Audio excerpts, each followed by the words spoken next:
time. Every time. Good Saturday to you all. It is November 21st, and we are getting really, really close to just the holiday season. And whatever that means for you, it's just a time. What an interesting year it's been. And I am super, super excited about today's show just because of this incredible guest that we have. And I want to introduce you to her before I even bring her on screen here. I'm going to read some things I just found on her as I show some pictures too. So anyway, Dr. Jannell MacAulay is our guest today, and she is a 20-year Air Force veteran. She's an incredible human being, and I have not met her yet, full disclosure, but I've done enough internet stalking to find out that like she's in the tribe.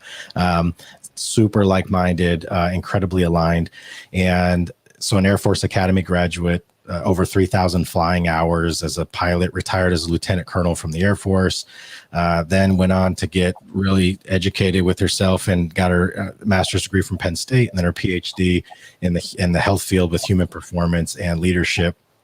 And now she's a consultant, goes around speaking. She has an incredible TEDx talk from Albuquerque, New Mexico. And she's the founder of a 501c3 called Healthy Body, Healthy Life, which is an organization that helps military spouses provide holistic outreach, partnership, and resources to military families and veterans. And for those of you that don't know, today is International Suicide Survivors Day. And so, you know, obviously what Jesse and I do and the likes of what Jannell MacAulay does as well is we're trying to introduce concepts or ideas that really do help people find the best versions of themselves. And that and ideally for us, and I'm not going to speak for her, I'll definitely let her talk about this, but one of our things is that we want people to really never get to the place where they feel like that is the option. Especially, you know, our passion is in veterans and first responders. And so as high and as staggering as the numbers are, obviously we want to eradicate that.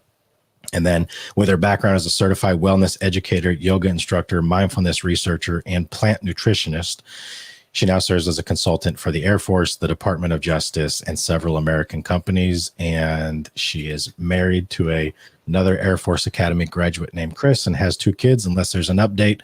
I don't know when this bio was dated, but I found it. But I just want to show, so this is her at her TEDx talk in Albuquerque a few years ago, which is done well. You can find it on YouTube.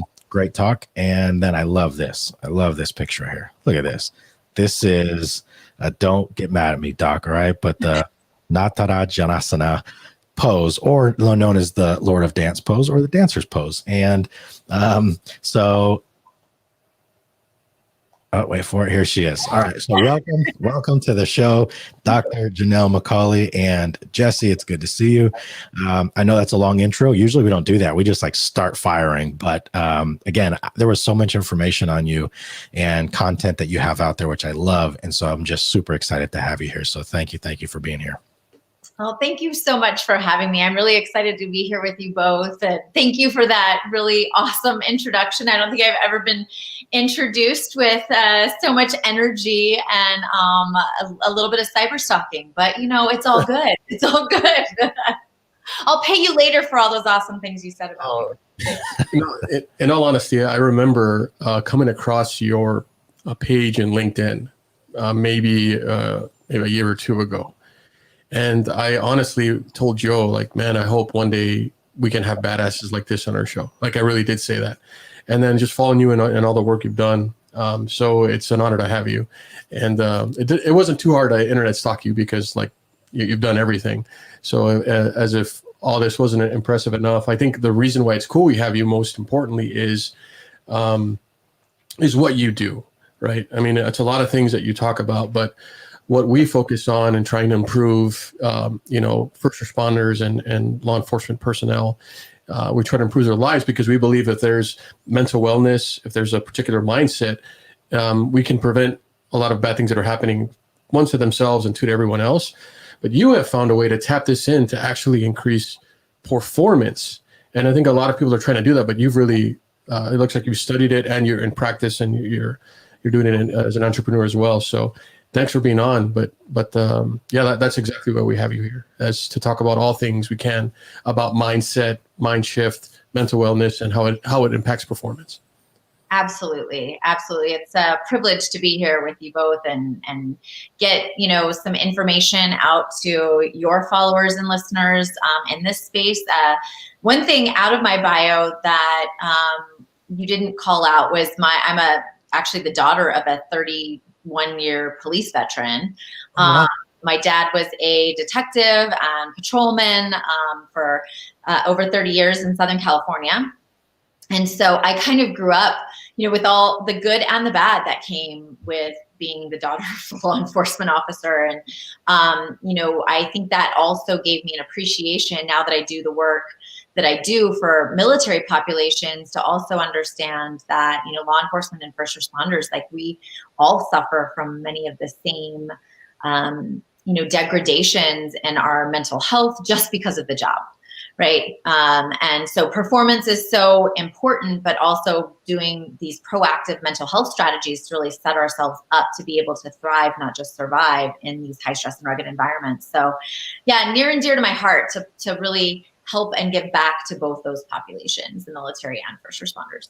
I love that. And I don't know how much you know about us or not, Jannell. And so again, I appreciate you doing this, but Jesse and I were in the Marine Corps together. We've been best friends for 20 years, 2 deployments overseas. And then we got on the San Antonio Police Department, where we just recently left and to do what we're doing full time as well. And really to just, we want to affect change in people and in this country, but globally. And I know it's a huge mission, but that's why I feel like there's so much alignment. And because of what you're saying, I just want to real quick give a plug to Trinidad, one of the greatest people I know. Speaking of mindsets.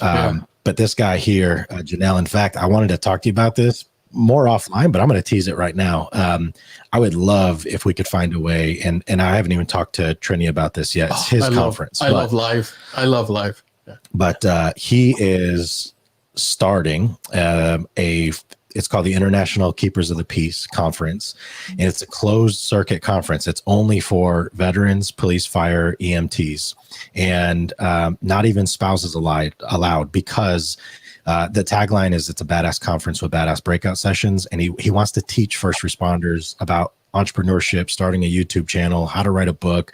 But there's so much that's based around mindfulness, wellness, kind of this holistic health approach. And I think you would be pretty incredible if we could get you somehow involved in that. So it's going to be April 12th through 14th of next year here in San Antonio at the Riverwalk. And so I love promoting him and what he's doing because he is the most selfless, giving guy that I've ever met.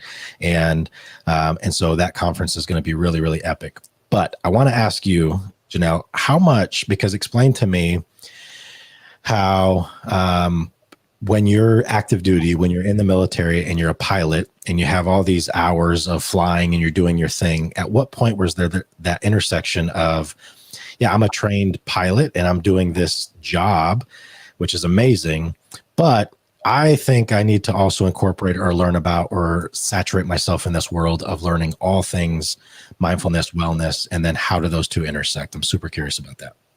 Yeah, that's a great question. And I think it's a key component to just my overall story.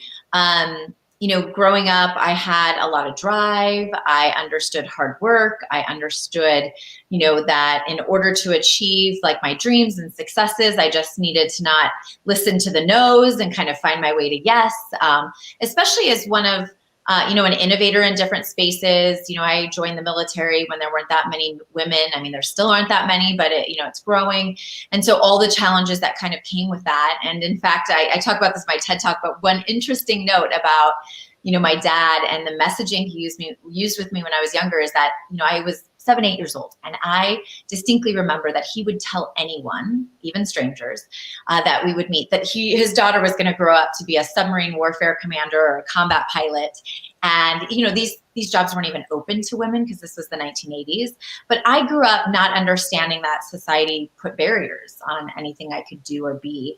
And so that kind of really gave me this drive and motivation to shoot for the stars and just do what I wanted to do and find a pathway to get there. However, what I did learn in the span of the first probably half of my military career is that that's an incomplete equation for overall performance and the longevity and sustainability of your performance across like the life cycle of a career.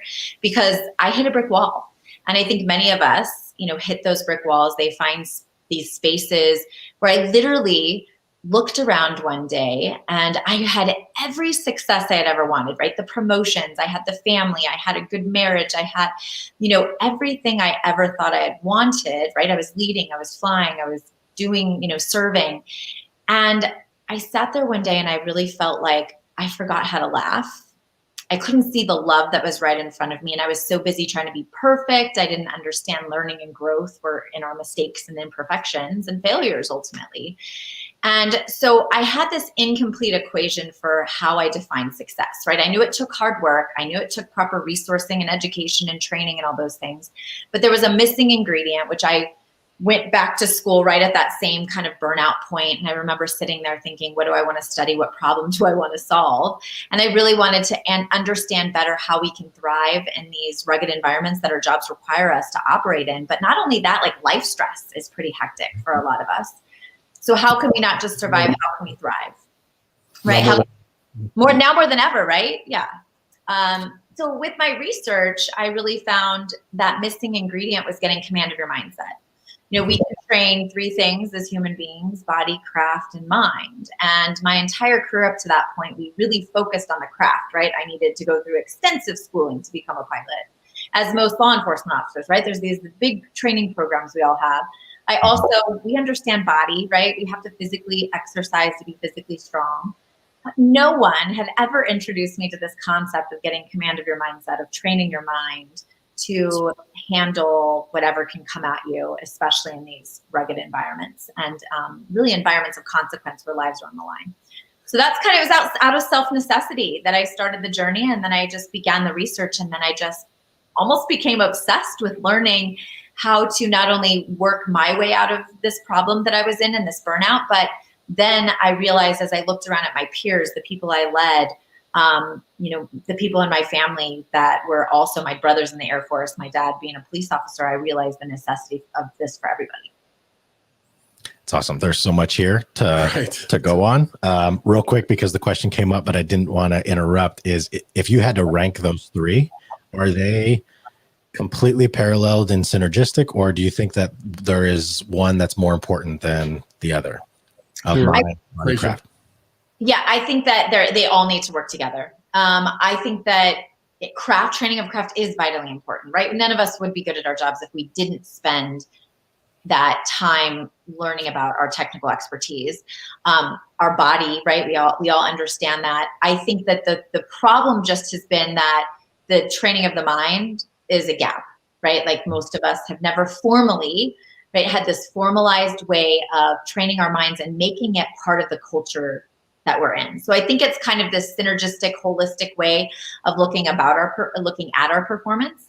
And it's something that I think we just have ignored for too long. And, Jesse, as you were just saying, like this current world that we're living in, right? Pandemics, social justice issues, political discourse, like all this extra stress that's on top of just our normal everyday life is creating an even greater need for us to focus on proactive mental health strategies, which I think is exactly what training our minds is. It's providing mental prehab, right? We understand physical prehab. We understand training for your craft to be great.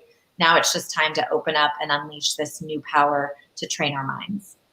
I think it's super incredible that, everything you've done, you were a combat pilot with like 3,000 flight hours, right? And then you have this like profound experience within your life, right? And you kind of find that perfect equation.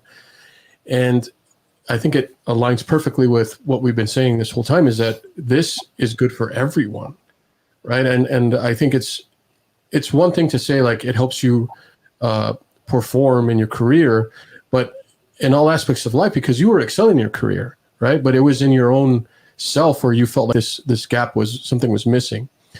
And what we believe is a lot of people like are, blanket blaming law enforcement for all kinds of issues. And in some cases, maybe that's rightly so or not. But I think what's being missed is there's something behind this veil that nobody sees. People just see the outcome behavior, and they're not thinking about why. or they're coming up with a reason why that's something very simple to blame and call evil. But I think what we're finding is, I think there's a lot of first responders out there that are working in this burnout way, and they're responding negatively to outcomes and leading to negative outcomes. And that's why I think that this work is so important. But I find it amazing that you have found a way to tap into it and prove its viability, show its viability to everyone, from executives to, like you mentioned, peers in the military, to, I mean, even in family, it has benefits.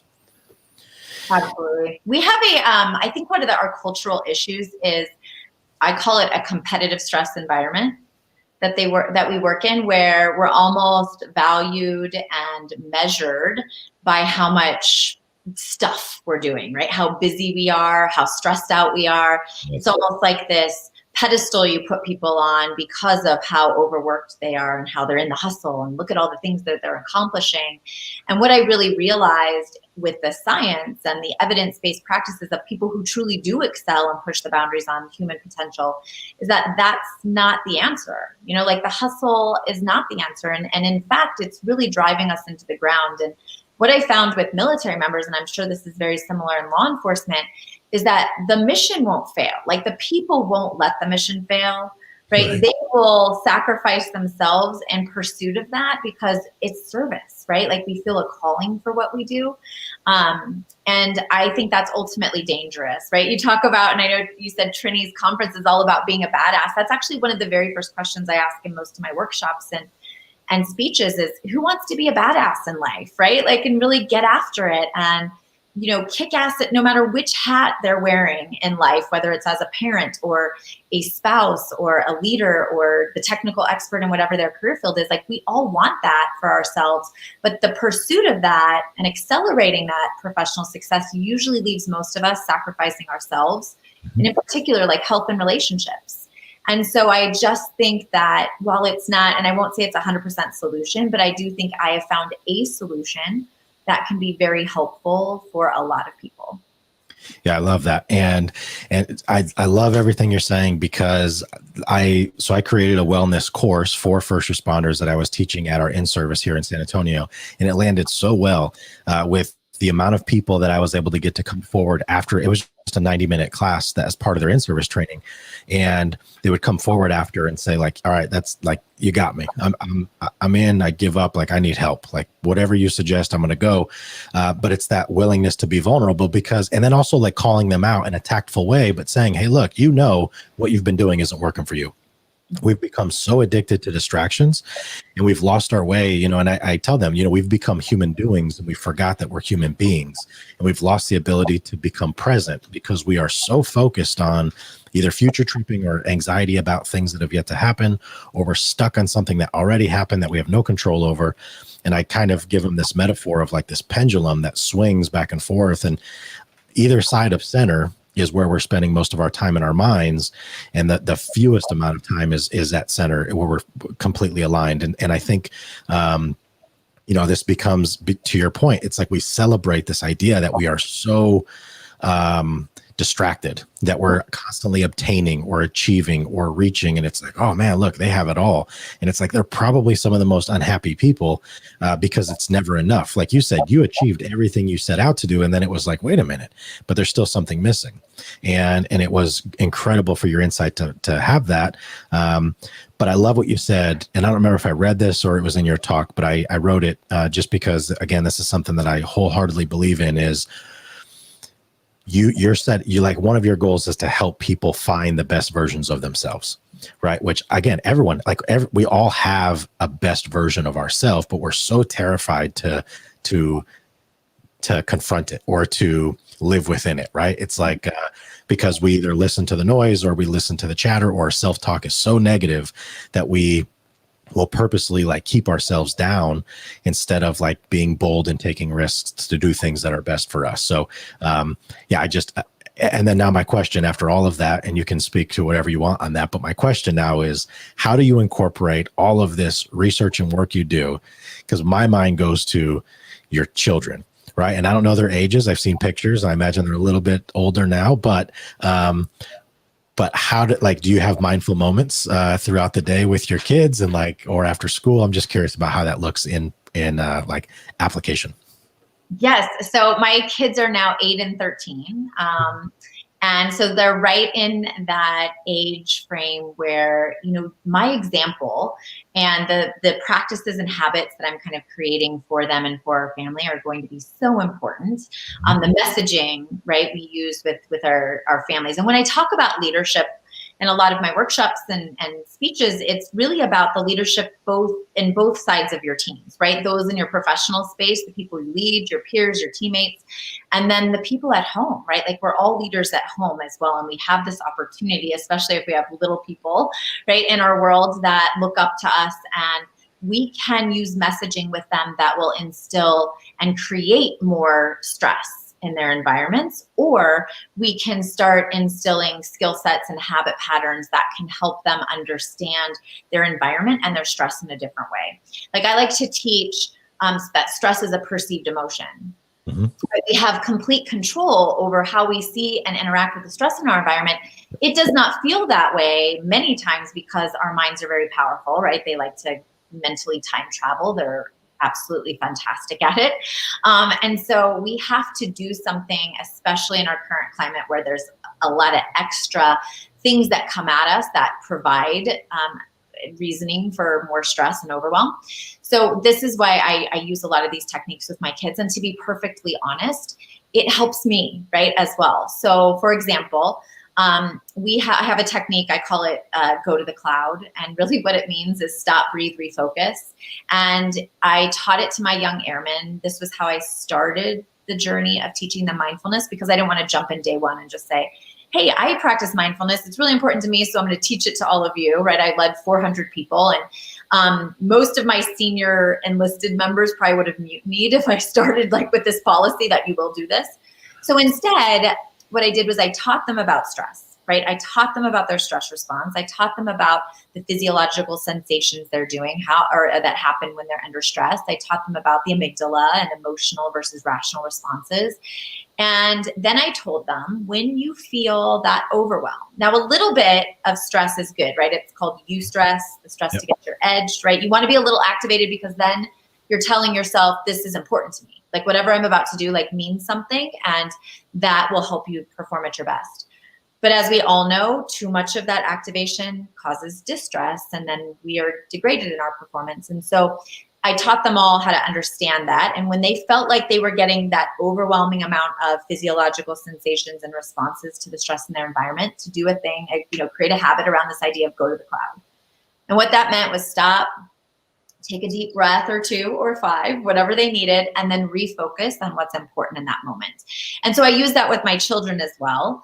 And in fact, there are times, I will admit, because I'm not perfect at this, I'm a highly anxious person. So that's why I have to work on these skill sets. But I'll be driving my car and maybe I get upset at something, and my 8-year-old will be in the backseat and he'll be like, Mom, take 2 deep breaths. Okay, right? Mom, 2 deep breaths. And I'm like, you know what? You're right. Take 2 deep breaths. We're going to be fine. And so it's something that just, when I was in the military, my airmen would use it with each other. Like, dude, you need to go to the cloud. Like, calm down a little bit. But I've noticed that the example I've set and the habits we're creating are also instilling these skill sets into my kids. And that was what I was missing, right? I had that drive and hard work, and but I was missing that perspective on slowing down and really, in scientific terms, engaging our parasympathetic system, right? Not constantly being activated in a sympathetic way. And that is something I want them to learn at this age. That's great that you brought that in a family dynamic, and that you're thinking about how your kids are going to respond to stress, and you're kind of developing them that way.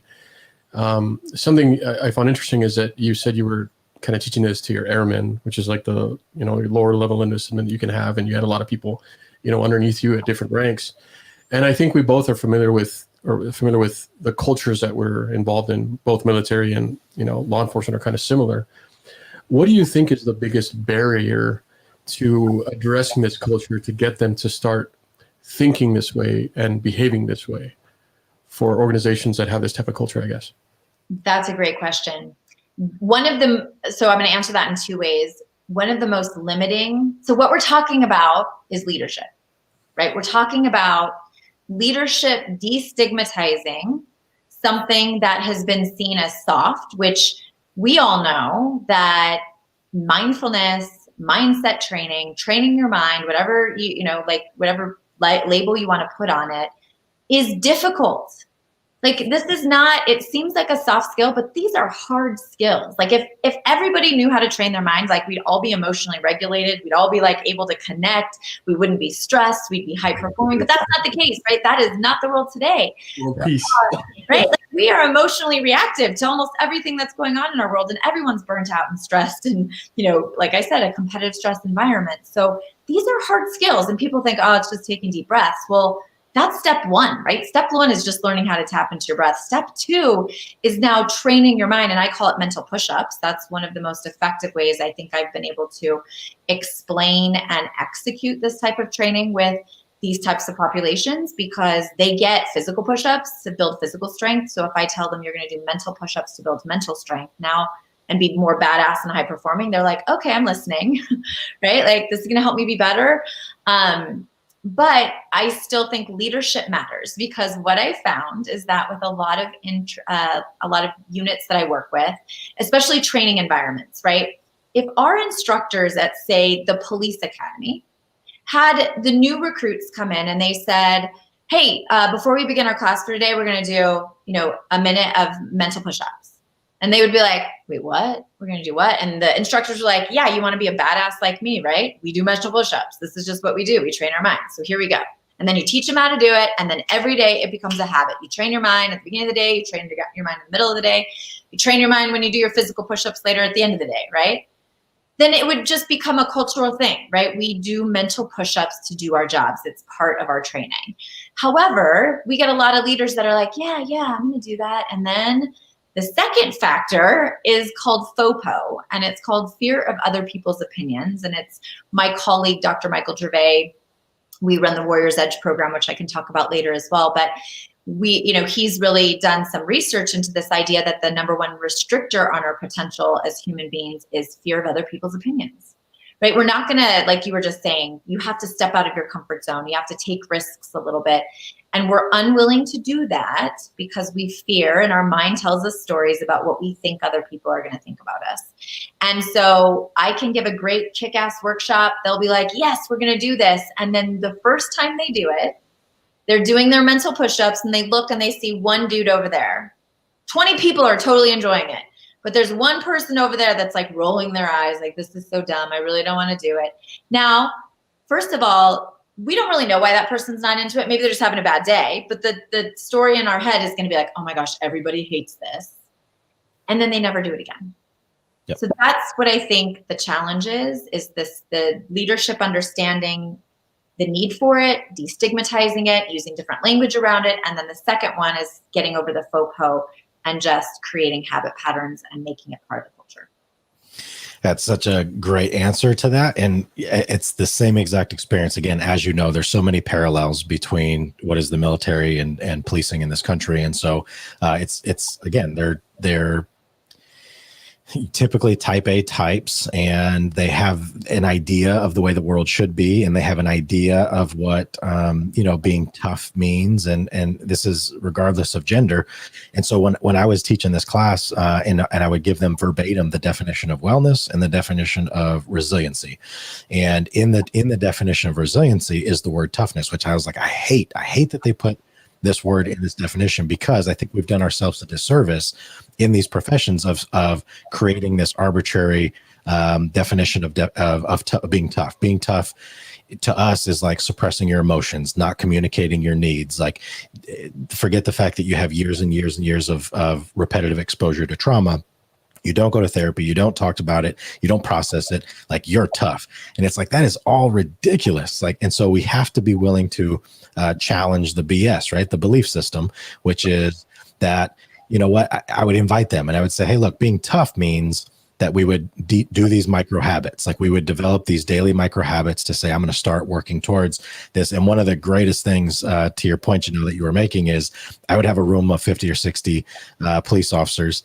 And I'd say, okay, like, I know this is gonna be uncomfortable for some of you, but I want to try just a quick guided meditation with a purpose.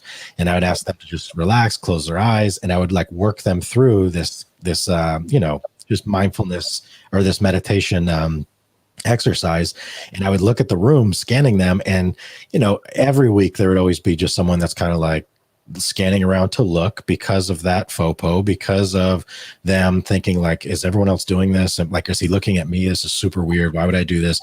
I'm a cop. I'm not going to close my eyes, like, because I've got to see the exits. And it's like, you realize you're in the police academy, right? Like it's a safe space, but the mind is so like turned on all the time, and people don't understand the basic model, right, of like what happens in the formula of which like the situation is neutral. It's then the immediate thought that creates the emotion. We think it's the other way around. We think it's like my emotions create my thoughts, and so people get really stuck on this concept. And again, I love the fact that you said it's a leadership issue too, and that you have to get creative in your nomenclature, right? Of how we word things matters to these groups. When you say mental push-ups, we're like, hoorah, right? Like I can do that because it's somehow more acceptable. And I went through this 8-week course, mindfulness-based stress reduction. And, it was to me, I'm all about it. I've loved this stuff. I love bringing it into policing. It's become a part of my life as well. And now that we've left, again, it's like, I've seen the benefits and the value of, if you do these things on a routine basis, if you develop these habits, to the point you've made in your talk, is it doesn't matter like what stress you're going through, you can absolutely kind of win that moment and not allow yourself to be completely captured by it to where you've lost your way and you're like, crap. Like you look back like, I'm really not proud of that. I've made some terrible choices because I reacted on emotion instead of responded based on thought. And so having that pause and really leveraging that, because I love another thing that you said too, Jannell, which was, through mindfulness, you learn to learn, to laugh, and to love. And I think those are like 3 concepts that really do embody like what a well-lived life is when we're learning something, when we're laughing and enjoying the present moment, and then when we're loving, which is the ultimate expression. And so, that's just a whole lot of me fanning on you. And you're great. Oh, I love it. Thank you. No, it's so important. All those things that you were saying, and it's about the present moment. And I kind of equate it to, I like your analogy of the pendulum as well. I've used like an iPod, like, do we spend our lives on play, or are we so busy, ruminating and regretting over the past, or fast forward and catastrophizing about the future? And I know when I think back to even my most successful moments, I was not even enjoying, right? Like when I would have those moments of joy, because I was worried about what was going to happen next, right? Like I was on that iPod in my mind, and I was just thinking like, okay, well, I got through that. Now what, I got to get the next thing off my list. And in the meantime, I would make these deals with myself inside my head, and I would say things like, okay, as soon as I'm done with getting this degree or this training program, I will finally start taking care of myself. Or as soon as I'm done with this command position, or as soon as I'm done with, this task for this job that I have in front of me. It never stops. Finally take care of my or I pay attention to my family, right? And yeah, it never stops. Like there's always something else. And I think back to a lot of my earlier years and how it was like I was just mind wandering and wishing my life away. And all I saw was the stress and the hard work. And I didn't really take the opportunity to live present enough. And that is where, even when I had that burnout point, like midpoint in my career, after I did this research, after I came up with some necessary, right, like skill sets, it was so powerful in my life that even though I had more kids, right, I had more responsibility, I had a bigger job. Now my husband wasn't even stationed with me, like he was living 2,000 miles away, and I'm commanding more people. I could see my stress in a different light, right? And mindfulness gave me a different mindset to approach every day. And the only way I was effective as a leader in those moments too, in implementing these things, is that I led by example.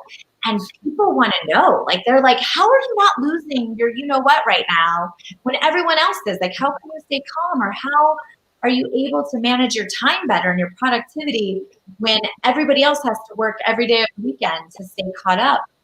And that was my opportunity to start sharing some of these skill sets and using them in a professional setting. And then they saw the difference themselves, right? Once they start using mindfulness, I didn't have to sell it to anyone. It was a powerful force in our whole organization. So I don't want to put you on the spot, but I want you to give me what you do now. Let's say in the last month or two, you achieved or accomplished something that you set out to do or that you're proud of. How do you enjoy the moment now versus what you used to do where you look back and realize like, I was just constantly looking for the next thing. So what is different now? Like, what do you actually do now to make sure that you're enjoying your life's wins? That's a great question. So I slow down a lot more than I used to. I remember the first time I took a yoga class when I was a young lieutenant in pilot training. And I remember laying there being like, this is such a waste of time, right? Like this, I have so many things to do. I need to get up and get moving. And then the dialogue in my head was, that's not for me, right? Like, I'm just not that kind of person that needs that kind of relaxation in yoga. And then I went the next 10 years of my life on super speed. So now I learned the value in the pause, right? I learned the value in taking a step back and just embracing the moments. And some moments are pretty crappy, right? Like some moments are stressful. Some moments have negative emotions. And the other thing I've learned now is to not be afraid of those. Yep. Right? My entire career, I would just try to push out any type of stress or negative emotion that would pop into my head. Like I don't have time for that kind of mentality. But the thing is that your body holds that trauma, right? And it will always find its way back. Mm-hmm. And so now I've learned that even in the negative spaces that I might encounter, like to just sit with it and have a newfound relationship and try to understand what's the learning that's occurring in this moment while I'm having these negative emotions. And then it allows me to move past it so much faster. And I think that's great because I think a lot of people assume that what we're saying or what we're talking about is that when you do this, life's perfect now. Like nothing will affect you again. And right. Everyone's like, bullshit. But that's not what we're saying, right? We're just training you to be prepared better for when those situations come. I also find it amazing that you set the example, and when people observed it, you didn't say like, well, you better figure it out, Lieutenant or Captain, like I'm a colonel, like I got my shit together, you better. Like you're like, hey, I used to struggle and this is what I do now. Like, I think that is the ultimate, break of that barrier wall we're talking about with culture, is having leadership set a good example. And I want to commend you for taking those opportunities to teach people instead of just like saying like, well, that's because I'm a colonel, I got my stuff together and you don't. You got to figure it out. So I think that's incredible. Leadership matters. Which let me jump in and ask this question because it ties into that. Is what would you say to someone that is, let's just go with they're 20, 22 years old, they're in college or about to graduate college, and they're about to embark on life? Because what I'm hearing you say also is like when you started yoga as a young lieutenant and you're like, this is terrible, this isn't for me. And then I spent the next 10 years grinding it out. That also paid off for you, right? And so what's the balance between, this is great advice and we're giving it to people and we're saying it does work, but what if also I want to do that 10 years of hustling to like set myself up to a position where now I can then slow down? Because I think, I always think about one who listens to these things and like, I want to give things to people that they can take out of it. But if I'm young, like I have a 21-year-old daughter, right? And so I try and think about like little pieces of things that I can give her other than like, hey, don't follow my path. It was a disaster. But like what like real thing can I give you? And I want her to work hard. I want her to like want to do well for herself, but I also don't want to like do it to where she's pushing so hard that she, burns out after a year, is like miserable and depressed. And it's like, whoa. So how do we have that balance, right? Because it clearly worked out for you. You're in a great position now. You obviously look like you love your life. Things are going well. And that came at a cost. So how do you do that? Here you go. Here's my question. If you could go back and tell your 20-year-old self, what would be the best advice that you would give yourself at that time, knowing everything that was about to happen? One of the most important things I would tell myself is to not waste all the time I wasted listening to my inner dialogue, and to build a sustainable pathway to my success. Right? One that, because this is the thing, like I looked around at many people in my career field and just in the military, like at the 10 to 15 year point, we have a lot of broken people, right? We've been exposed to psychological and emotional trauma without any type of protection for our minds or skill sets to help us be I tend not to use the word resilient very much. I tend to really focus my work more on performance, but ultimately it is resiliency. But I like to think of it not as this resilient bounce back, but this resilience that bounces you forward. Right. And why wait to find that better self until, you know what I mean? Like that's what I try to teach young people today is like, do it better and do it longer. And I like to use an athlete analogy because I think a lot of young people understand that or kind of find some inspiration in their modeling. And if you look at people like Serena Williams or Tom Brady, like people that have had longevity in their careers, they spend just as much time like hustling as they do restoring and recovering. And I think that's one thing we don't value as much in our society today is the recovery and the necessity for recovery to make us even more badass. And I also ask young people, like, how do you know, like, when you're pushing the boundaries on your full potential if you don't look at the research, you don't look at the science and the evidence-based practices in alpha competitive environments, like people who are out there doing this. And there are definitely common threads. And I think this is a misnomer too. People will look at these elite performers and will say, well, they're just made of a different cloth, like they're different than me.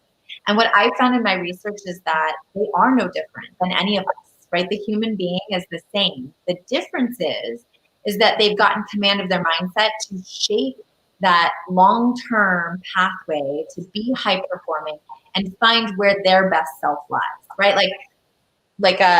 We talk a lot about in our training about Luke Aikens. He jumped out of a plane without a parachute and landed in a net. Felix Baumgartner, who jumped from space, and he didn't know if his arms and legs would fly off when he did this, right? Or these CEOs who have taken nothing to something huge. They're no different than any of us. Like their boundaries of their potential were those amazing things, but we all have it, right? Like we just have to find out what that is for ourselves and take risks. And when Jesse, when you were just talking about my ability as a leader to implement these policies, I'm a big believer that risk is at the intersection of courage and vulnerability. And so as a leader, you have to have both, right? And there's a moment of hesitation right in between, right? Courage and vulnerability, where you're like, am I going to take that risk or am I not? And a lot of people don't commit because of FOCO, right? They don't commit because they're not secure enough in the skill sets and the journey for themselves to really step off that curb and take the risk for their organization. And I wish more people would, but vulnerability is a hard thing for many in our occupations, if I'm going to be honest, right? It's huge. It vulnerability is a huge thing, and it's that coupled with the FOPO, right? I mean, it's both of those things where it's my own self chatter coupled with what if I fail? What are they going to say? Or what if I look stupid doing this? Or what if? And we have all these scenarios going through our mind. And to your analogy about the athlete, I think one of the problems is we just, whatever the sport is, we see them performing at their highest level on game day, and you don't get a peek behind the curtains of all the work that goes into your point, because it's probably equal or more even on the recovery, the preparation, the film work, the body work, the recovery work, the sleep, the diet, nutrition, all of that, just to then show up and play the game for an hour or two. And it's the hours and hours and hours that go in, but because we don't see it, we just think like, no, they just show up like that, they're just gifted. It's just, that just happened for them. And I think that's one of the problems, because, we don't think about it in the same context or through the same lens. I think for, if you look at like a Elon Musk or a Bill Gates, it's just like, oh, those are just brainiacs. I mean, their just brain is different. That's a gift. Okay. But with the athletes, it's all of it requires work. It requires risks. It requires like them being willing to shut out everything around them and say, I'm going to kind of just swim in this lane. And, there's thousands of quotes about all this, and I love all the quotes. But it's basically like, hey, maybe it was Einstein or someone said like, yeah, it's not that I was smarter than everyone, I just stay with the problem longer. And so many people will quit when it gets hard, or they'll quit when they're told no, or they'll quit when they're faced with any level of adversity. And the ones who succeed are the ones that are like, okay, I'll learn from this and I'm going to pivot. I'll learn, I'll pivot. I'll learn, I'll pivot. And they just don't give up. And I think that's the thing that, again, it's not taught. Right. This is a cultural gap. It's not taught. It's like we're taught to kind of look for the path of least resistance sometimes and just kind of get through. And what I tell people is, that if you break down life on this. Like if life was broken up into thirds, in 8 hours, if you sleep 8 hours, which a lot don't, but if you did, that's 1/3 of your life is gone to subconscious. The next 1/3 is 8 hours ish of your education or your career spent working.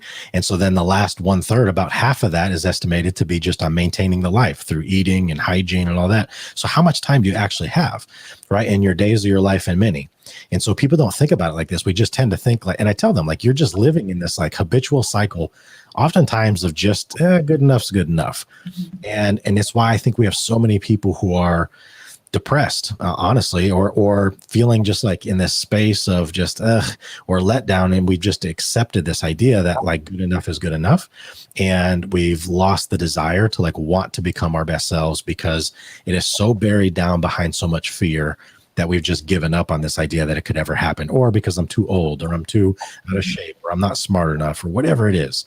And we have to be willing to challenge those narratives and look at people like you, look at people like all the people who are doing incredible things and are just really pioneers in their space to say like, man, if they can do it, why not me?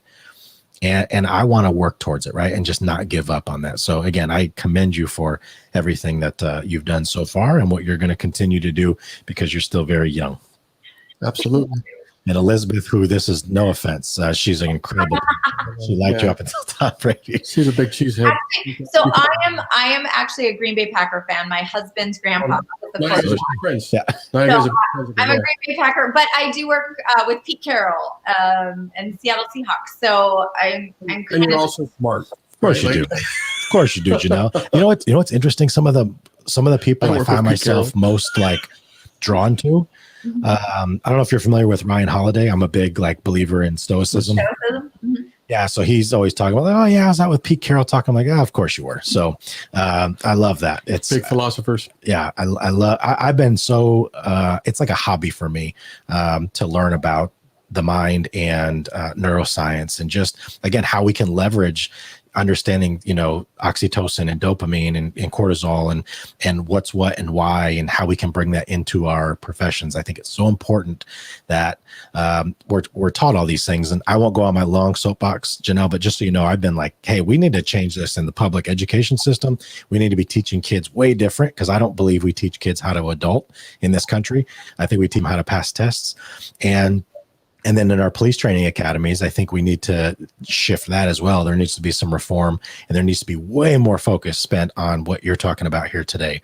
And again, I think we need to like reimagine what policing looks like. And I think a big part of that comes to starting every class. Jesse made this point a few months ago and it still sticks with me. And I share it when I do different talks or interviews, but it's such a true point is in the police academy, we would be starting like a report writing class, like they're just going to teach you how to write a police report, but it would start with a video of an officer being ambushed and shot in the face. And you're like, good God. And when you do this over weeks and over months, you start to realize like, oh my God, the world is an inherently dangerous place. People are bad. They're going to kill me. And we don't spend nearly the amount of time talking about like, no, actually, the most dangerous part of this job is the fact that your relationships are going to suffer. You might become addicted to pornography or substances. And last year we had 236 officers kill themselves. Only 44 were shot in the line of duty and killed. And while that's terrible, it's 4-1, right? We are our own worst enemy. We're the most dangerous part of this job. But there's so much emphasis placed on the fear of out there. And I think we really have to look at those things and shift it. And I think it could be not the same, but there could be some revamping done. As two Marines, again, to think about mindfulness in Marine Corps boot camp, I don't know. I would love to see it, but I just don't know if it's there. One of the things that you talked about that kind of comes to this is you mentioned vulnerability. And see, she loves you now. I told you. No, I love it. Yeah, is vulnerability. And we found that it's a very powerful thing. And we use it to connect with other people in our culture to kind of say, hey, we've been through this. We're going to talk about it. As a matter of fact, it was so uncomfortable. And it wasn't even the person that was vulnerable. It was Joe. There was a guy, he'd spent 20 years. He was like a jail administrator, decades in the jail, criminal justice system. And he came up several times in the class to just try to figure out how Joe had the courage to just go up and talk about his life. and things that had happened to him. But you could see that had turned something on in him, and he admitted that. And he even sent us messages later that night, and our training wasn't even over yet. He just wanted us to know that we had kind of affected him. And I know that I've even been to a few, mindfulness and resiliency courses where they tell you to caution, revealing your story, or to caution being vulnerable in some cases. And I love that you said that. And it brings me to the point where I got an email today, and today is, I hope I'm getting this right, is International Survivors of Suicide Loss Day. And I was like, and then the VA sent it and said, hey, if you're a veteran, there's a high chance that people that have committed suicide. And that is true. Like Joe and I for sure do. And we just see all these problems, like it's a huge spectrum of problems. But if we could just get on the preventative end of things and just start focusing on the way people view their lives, the way they view their stress, they view their problems, just life, that we could do a lot of good things. And I love that you are. I think there's a concept with leadership that we tend to kind of think, well, vulnerability, sharing your story, like that's not important to leadership, right? Like you just need to lead people and give direction. And I like to say you need connection before you give direction, right? And that's whether you're trying to get your kids to do something or you're trying to get the people you lead to follow you. Say that again, Jannell. You need connection before you give direction. Okay. I was waiting for you to say something because I thought she said what you say. Yeah, in policing. Say something very similar? I say in policing, all of our interactions, we should be focused on connection over correction. Oh, yes. So I thought that's what you said. And I was like, wait a minute. You guys are just good. They get on the same wavelength. I mean, it's so important, the connection piece. And when I really think about how I was truly as effective as I was as a leader, it was because I started with connection. Like I started by being a vulnerable enough leader to role model the things that were working for me. And sometimes that meant I would literally close my door and say, hey, I need 10 minutes. Like I need 10 minutes to just take some deep breaths and like get myself in a space where I'm ready to handle like the next things that can't come after me. It was my ability as a leader to say, hey, my kid has a 4:30 lacrosse game this afternoon. I'm going to leave. And I'm not going to sneak out the back, which is what most leaders do. Like I'm going to walk out the front and let everyone know that if they have something like this, it's okay to come talk to me and ask to leave early as well, right? And in my TED Talk, I'm sure you saw, I share a story about how I used to call parents to celebrate the wins for the people that worked for me. And one in particular situation where we called his dad, at the end of the conversation, the dad had said, and we had him on speakerphone, the dad said, I'm so proud of you. I love you, son. And my airman just looked at me and tears streaming down his face. Dad has never said that to me before. And that took me like 5 minutes of my time as a leader to just be on the play button, to be present, to connect. Everybody gets oxytocin, right? You alluded to that, the importance of that hormone. And I promise you that airman probably still tells a story about you at some aspect of his life today. I guarantee it. I guarantee it. You had that impact on his life. It's so powerful and it builds trust. And I think in all of these occupations where lives are on the line, you have to make split-second decisions. Like trust is so vital and it's so easy to lose. But when you connect with people, you build that trust. And I also talk about the quote Colin Powell said, one of the most important factors of leadership is trust, because when you have trust, people will follow you, if only out of curiosity. And I'd like to think the way I was successful was that I started with trust. I started with role modeling the behaviors. I started with being the mindful leader, the people that I led deserved. And then people respond to that, right? Like they want to know, how can I be like that? Like, how can I stay calm? How can I be higher performing and connect, and then build trust, and then it just amplifies your ability to be high performing. Yeah, it's that whole contagion effect. And just as fear is contagious and anxiousness is contagious, like so is joy, kindness, doing the right thing. Like it really is, like there's a ripple effect that most people don't pay attention to. And if you are the leader in the room, or if you're the one being risky or taking those chances, people want to get behind that, and they're watching it to kind of see. And this is how I answered that question from that guy that Jesse was just talking about. Is he came up to me and he was like, how did you just do that? Like, how did you just stand in front of this room of strangers and share your story like that? And I said, well, because I'm hoping it helps someone. And he walked away. And the second time he came up and he goes, hey man, I'm still really stuck on this. Like genuinely, like, how did you just do that? Like, why would you stand up there and share your story? And I said, because I know there's someone, just statistically, there's someone in this room that is going through something that they have not begun to process because they're so terrified about what it would even look like. And so I'm just letting you know through demonstration that you can share your story. You can be vulnerable. It doesn't define you. Like, it's just, this is a piece of it. Like, I can't do anything about what's done in the past, but I can be willing to show up, be vulnerable, and show you that, like, even after I'm done with it, I'm okay. Like nothing bad happened. And you're feeling drawn into me now because of that. And he was just like, man, like it blew his mind that in this environment of first responders, that a guy would come in, this was in Iowa, that a guy would come from Texas to Iowa and like share his story.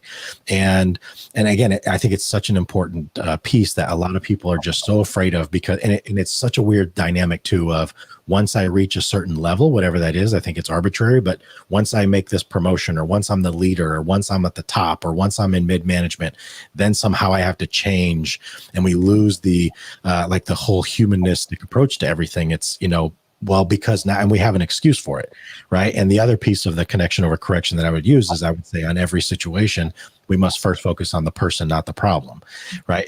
Everybody is somebody beyond like the reason why they're in your office or in your environment, or the reason the 911 call came out. Like, they're people first, right? And what tends to happen is we focus on the problem, and then we get frustrated by the problem. We're like, oh, here we go again, like another one of these. And it's like, hold on, like put all that to the side, because if we understood that behaviors are essentially communicating a need, a higher level of need, then we could maybe pause and think like, could I address this from a different perspective? And so, anyway, I'm super happy that you exceeded my expectations, that you would just be brilliant and this would go really well. This guy is great too. Kevin says, another way of thinking about vulnerability is being ordinary versus extraordinary. We create moments of genuine connection when we are just being ordinary by sharing our story. Very true. You even mentioned in your TED Talk, right? You kind of close with maybe some of the things I've said to you are making you uncomfortable, and you're like, good. Right. Yeah. And mine. Yeah. And I don't know if you've seen mine or not, Jannell, but I did one titled "I See You" here in San Antonio. And again, the whole point was to look beyond like the external representation, because I think most people really lack true understanding of who they are. And I think that we've developed these personas that we kind of send into the world, which is safe. And I tell people, like, I think if you want to tap into like, how do I know who I really am, right before you fall asleep at night, like, where does your mind go? And if you're stressing tomorrow or something that's coming next week, or if you're worried about something that's already happened, like that really gives you a little peek behind the curtain of like where your mind goes, where it wanders to, really does kind of give you some insight into a little bit of your truth. And so, but most people, again, we buffer, we avoid, we deny. I like to say emotions are like dirty diapers, and especially for people in these professions. And as soon as we start to feel, we're like, get it off me, get it off me. I need to change something. And so we'll consume, we'll buy, we'll eat, we'll do all these things to avoid having to feel something. So, absolutely. Anyway, There's so much cohesion in our work. So I would love to talk and explore more. I'm just like, all these topics are coming up in my head that we haven't even addressed. I'm so glad you said that. Yeah. Like, there's even just that idea of the who, right? Who are you versus what you do? And I think many uniformed occupations have a real problem with that, right? Like, we wear uniforms. We have a culture where we don't really say, hey, who are you? When we meet someone, we say, hey, what do you do? Right. And so everything is tied to this identity in our job, and your job is not who you are, right? It's a piece of it. And and I think many of us have, I know the law enforcement and first responder community is just as bad as the military with, our struggle with transitions, people who retire, people who separate, you take off that uniform, and we have high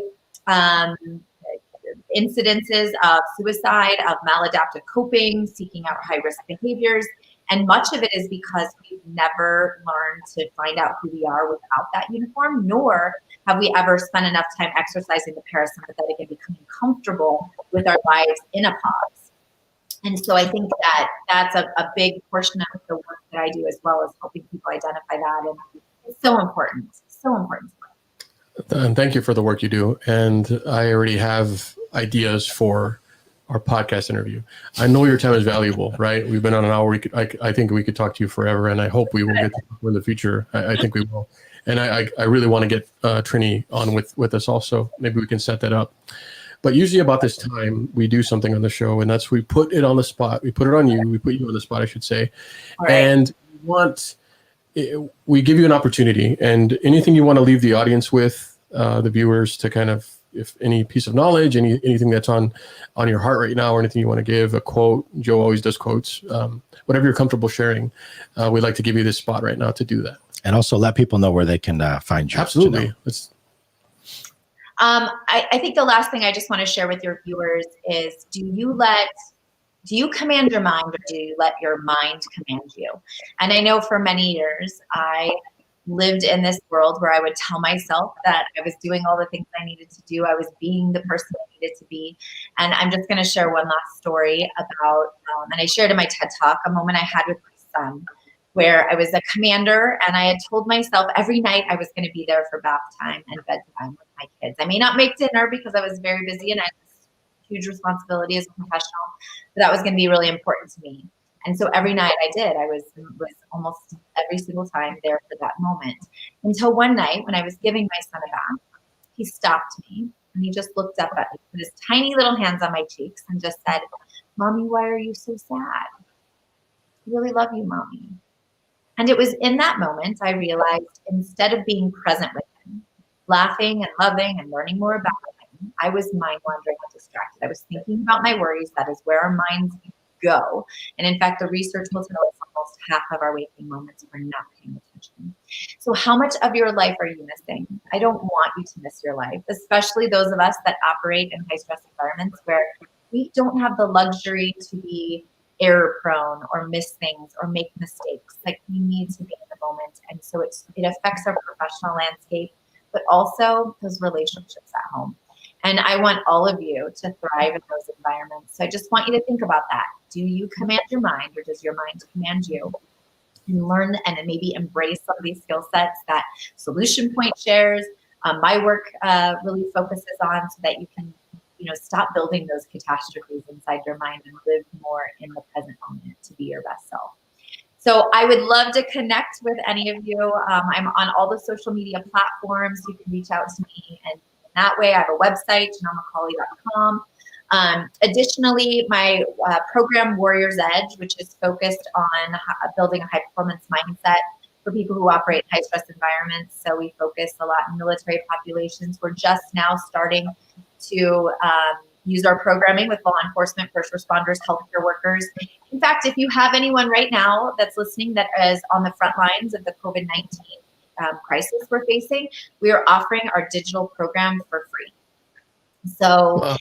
It's about 10 hours of content, and you're taught by PhD experts, myself, Dr. Mike Trevay, and then we have a whole host of athletes like Coach Pete Carroll, Olympic athletes that share their stories, a couple military elite operators that have been on those front lines, to help you manage the chaos and stress in your life and build that high performance mindset. So it's called Warrior's Edge.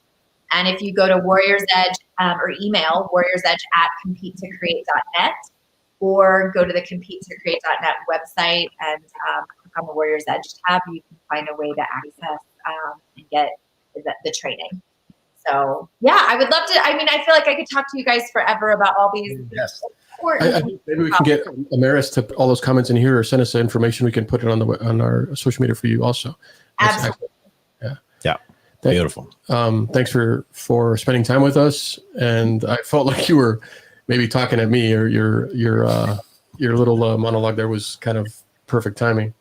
So I am my anxiety and my stress is a little high right now, because I'm having like this epiphany right? So Joe knows that I try to do a lot of things. I always have in my life. I feel like I have to do the next thing, someone asks for help, I'm going to help them. If I see this program that I perceive will help me get better at my career, I want to take it.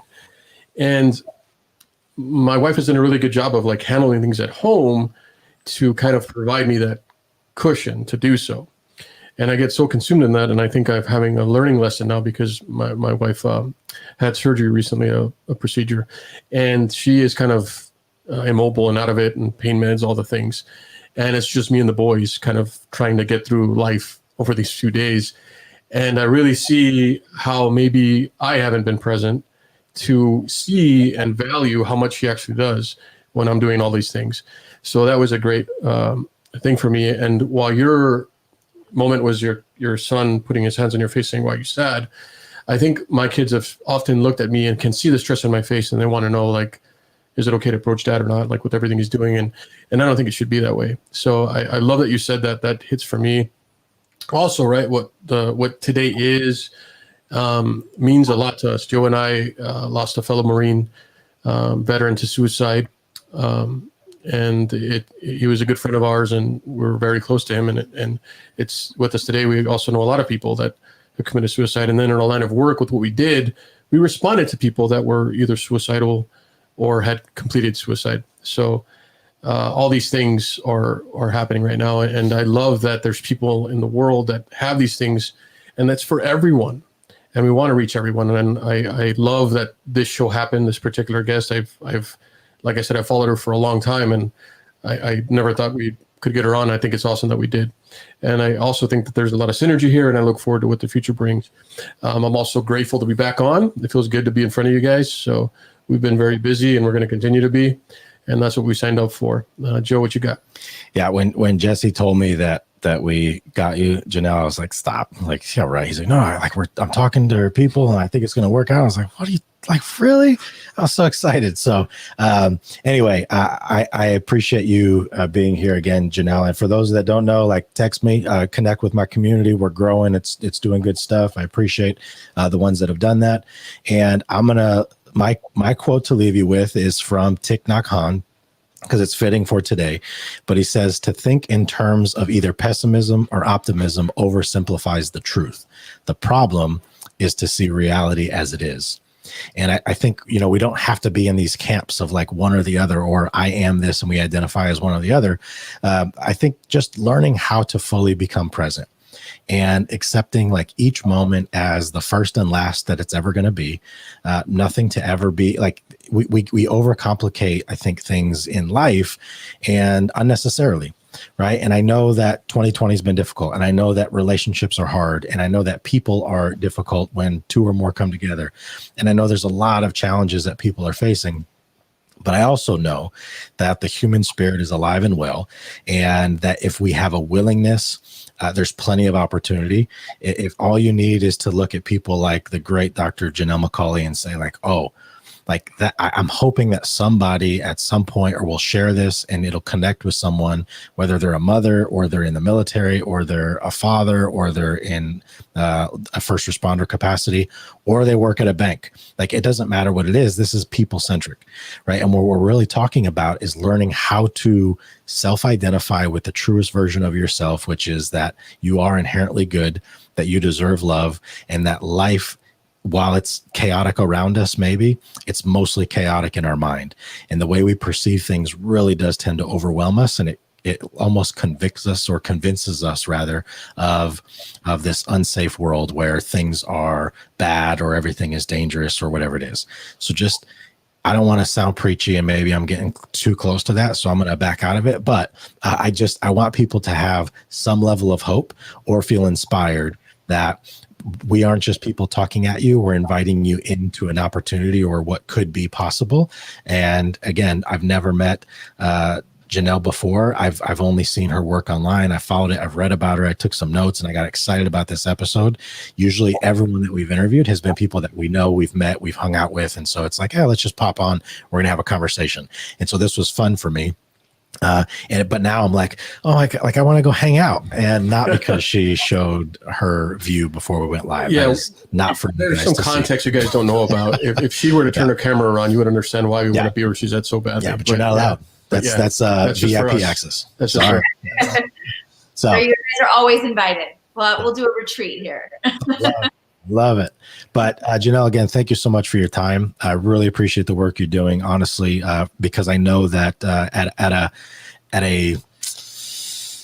at a macro level, I think it really is saving lives. I think it's really changing. Like the stone you're dropping into the fountain of life is leaving massive ripple effect, and I think that's super important. And then I think at the micro level, it really is transforming hearts of people. And I believe that in every situation that for true change to happen, it's an inside job. And I think it all starts with me. And if we all adopt that mentality, then I think the world can be a better place. But it takes a willingness, and it takes the drive to, again, not just consume content, but actually implement change. And so I appreciate you being a living example of that and embodying that. Thank you so much. Thank you both for having me on your show today. This has been my pleasure to just share a little bit about my experience and learn more about what you guys do. And I really, truly look forward to maybe some future collaborations with our work. Absolutely. All right, y'all, take care. In the meantime, go to the cloud. Go to the cloud. Love it. All right, you guys, take care.